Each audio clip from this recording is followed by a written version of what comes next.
तो question number 8 तक हमने कर लिए हैं। अब हम लोग आगे बढ़ते हैं और यहाँ पर क्वेश्चन नंबर 9 से स्टार्ट करेंगे। यहाँ पर अब हमें फिर से वर्टेक्स दिया हुआ है, एसेंट्रिसिटी दी हुई है और हमें क्या करना है, स्टैंडर्ड फॉर्म एलिप्स का बनाना है। ये हम लोग पहले भी बना चुके हैं जब हम लोग 10.1 कर रहे थे, तो वहाँ पर हमने काफ़ी सारे बनाए हुए थे, तो आपको कुछ आइडिया होगा। अब चलते हैं, इनको सॉल्व करते हैं और देखते हैं ये किस तरह से सॉल्व होंगे। तो जैसे कि हमने क्वेश्चन नंबर 9 लिख लिया है, तो यहाँ पर देखिए फोकाई हमें गिवन है 0 +-3। तो ये हमारे पास 0 होता है, ये हमारे पास a की वैल्यू होती है। एंड जब भी हमारे पास 0 पहले आता है एंड जो a है वो हमारे पास फोकाई में राइट साइड पे आता है, तो हम क्या करते हैं, हम लोग y की वैल्यू एंड b की वैल्यू को पहले लिखते हैं एंड देन यहाँ पर मैं बता दूँ y² divided by b² plus x² divided by a²। ठीक है ना। ये फॉर्म कुछ इस तरह से होती है स्टैंडर्ड फॉर्म, जब भी हमारे पास जो फोकाई में a होता है वो राइट साइड पे आता है। ठीक है ना। तो ये इस बात को याद रखिए, ऐसे ना आपको क्वेश्चन ये गिवन हो एंड आप जो a की वैल्यू है वो यहाँ पर लगा दें एंड b की वैल्यू को यहाँ लगा दें। ठीक है ना। तो इसकी गलती मत कीजिएगा, क्वेश्चन को ध्यान से देखिएगा। चलिए सोल्यूशन स्टार्ट करते हैं। हमारे पास सबसे पहले यहाँ पर हमें a भी गिवन है एंड हमारे पास एसेंट्रिसिटी भी गिवन है, तो हम लोग फॉर्मूला लगाएंगे e का कि e हमारे पास जो है वो हमारे पास c/a है। ठीक है ना। तो यहाँ पर हमारे पास ए भी है, सी भी है, तो हम लोग क्या कर नहीं, ए भी है एंड ई भी है, सी नहीं है, तो हम क्या करेंगे कि इन दोनों को रिप्लेस कर देंगे, ए हो जाएगा। इस इक्वेशन को कुछ इस तरह से लिख देंगे, ए c/e। ठीक है। तो यहाँ पर हमारे पास एक सी है, क्या है, सी हमारे पास है 3 एंड ई हमारे पास क्या है 0.5। इसको हम लोग जब कैलकुलेटर में लेंगे तो हमारे पास हो जाएगा 3 डिवाइड 0.5, ये हो जाएगा हमारे पास 6। तो यहाँ पर हम लोग 6 लिख देंगे। तो a की वैल्यू हमारे पास क्या है, 6 है। और अगर हम लोग 6 का स्क्वायर ले लें तो हमारे पास क्या आ जाएगा, हमारे पास आ जाएगा 36। ठीक है ना। तो a का स्क्वायर भी ले लेंगे तो हमारे पास आ जाएगा 36। और इस तरह देखिए हमने किस तरह से a² एंड a की वैल्यू को निकाल लिया है।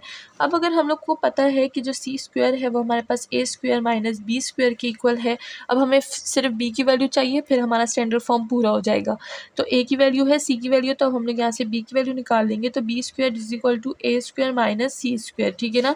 तो हम लोग कुछ इस तरह से फॉर्म कर देंगे, इधर b² को ले लेंगे, a² की वैल्यू क्या थी 36 थी एंड c² की वैल्यू क्या हो जाएगी -9। तो यहाँ से हमारे पास क्या आ जाएगा 27। तो हमने 27 यानी b² की वैल्यू को फाइंड कर लिया है। Now we have to place this all values in the standard form. तो यहाँ पर y² हमारे पास आ जाएगा एंड नीचे b² की वैल्यू यानी 27 हम लोग लिख देंगे एंड प्लस हमारे पास x² आ जाएगा एंड नीचे हमारे पास a² की वैल्यू क्या होती है 36 end of course standard form का 1। तो ये हमारे पास इसका क्या हो गया, एलिप्स का स्टैंडर्ड फॉर्म हो गया। अब चलते हैं नेक्स्ट क्वेश्चन की तरफ। तो हमारे पास देखिए तो फोकाई हमारे पास क्या है, इसमें हमारे पास a की वैल्यू लेफ्ट साइड पे गिवन है, यानी ये वही स्टैंडर्ड फॉर्म होगा। पहले x² आएगा divided by a and plus y² divided b। सही है ना। तो ये वाला फॉर्म नहीं आएगा, अब वो दूसरा फॉर्म आएगा, फर्स्ट वाला। चलिए सोल्यूशन स्टार्ट करते हैं। यहाँ पर हमारे पास क्या है, हमारे पास a जो है वो हमारे पास है 8 एंड अगर हम लोग e की बात करें तो वो हमारे पास 0.2 है। तो हम लोग a का स्क्वायर निकाल लेंगे। ठीक है ना। सबसे पहले तो 8 हमारे पास 8 है, 8 का स्क्वायर निकालेंगे तो हमारे पास जो वैल्यू होगी वो आएगी 64। तो a² हमारे पास 64 की इक्वल हो गया। अब हम लोग e का जो इसेंट्रिसिटी है उसी का फॉर्मूला लगाएंगे, e is equal to c/a। a हो जाएगा हमारे पास c/e। तो a हमारे पास c की वैल्यू क्या है, c की वैल्यू हमारे पास जो है कहाँ है, मैंने यहाँ पर लगता है गड़बड़ कर दी। ये जो है ये हमारे पास c की वैल्यू है, हाँ ये हमारे पास c की वैल्यू है। ठीक है ना। ये हमारे पास c की वैल्यू होती है, मैंने यहाँ पर गलती से a बता दिया। ठीक है ना। तो ये हमारे पास क्या होती है, हमारे पास c की वैल्यू होती है।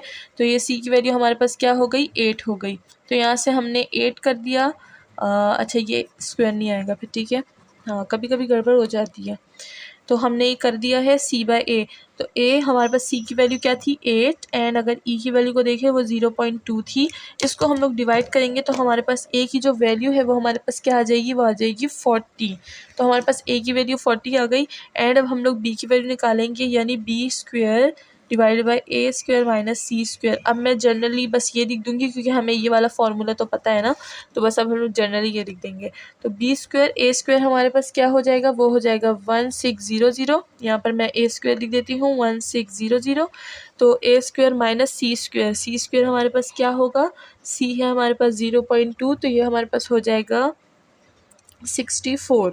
ठीक है, तो ये हमने इसका स्क्वायर निकाल लिया है। अब अगर हम इसको माइनस करें तो हमारे पास क्या आ जाएगा 1536। ये हमारे पास बी की वैल्यू आ गई। ठीक है, अब हम क्या करेंगे, इसको जनरल टर्म में लिख देंगे, यानी x square divided by 1600 a square and plus हमारे पास y square divided by 1536 and is equal to 1।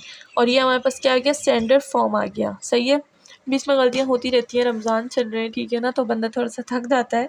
अब हम लोग नेक्स्ट क्वेश्चन की तरफ चल जाते हैं।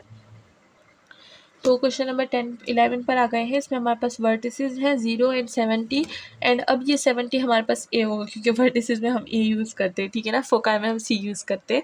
थोड़ी सी इधर उधर हो गई थी। अच्छा, यहाँ पर क्या हो गया, हमारे पास ई गिवन है, तो यहाँ पर जैसे कि हमें पता है ई हमारे पास सी बाय ए होता है। और अब हमें क्या चाहिए, अब हमें ए चाहिए, अब हमें सी की वैल्यू चाहिए, ए और ई गिवन है, तो हम क्या करेंगे, ए और ई को मल्टीप्लाई कर देंगे एंड सी निकाल लेंगे। तो यहाँ पर ई हमारे पास क्या है, ई हमारे पास है 0.1 एंड ए हमारे पास है 70। ठीक है, इसको हम लोग मल्टीप्लाई कर देंगे तो हमारे पास सी की वैल्यू क्या आ जाएगी, सी की वैल्यू आ जाएगी हमारे पास 2.4। ठीक है, तो यहाँ पर 2.4 हमारे पास क्या है, सी की वैल्यू आ गई।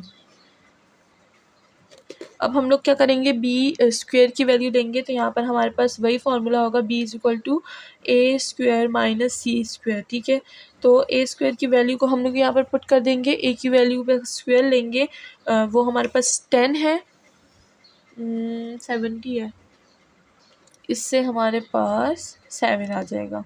हाँ, अभी मैंने किया ना तो 7 आ गया, गलत वैल्यू पुट कर दी थी यहाँ पर हमने, तो सी 7 आ गया। ए स्क्वायर लेंगे तो हमारे पास क्या आ जाएगा, 70 है, 70 का स्क्वायर लेंगे तो 4900 आ जाएगा। एंड अगर हम लोग सी का स्क्वायर यानी 7 का स्क्वायर लेंगे तो हमारे पास 49 आ जाएगा। ठीक है ना, तो यहाँ पर मैं ए स्क्वायर की वैल्यू को भी लिख दूँगी, ए स्क्वायर की वैल्यू को यहाँ लिख देते हैं। ए स्क्वायर की वैल्यू हमारे पास क्या हो जाएगी, वो हो जाएगी 4900।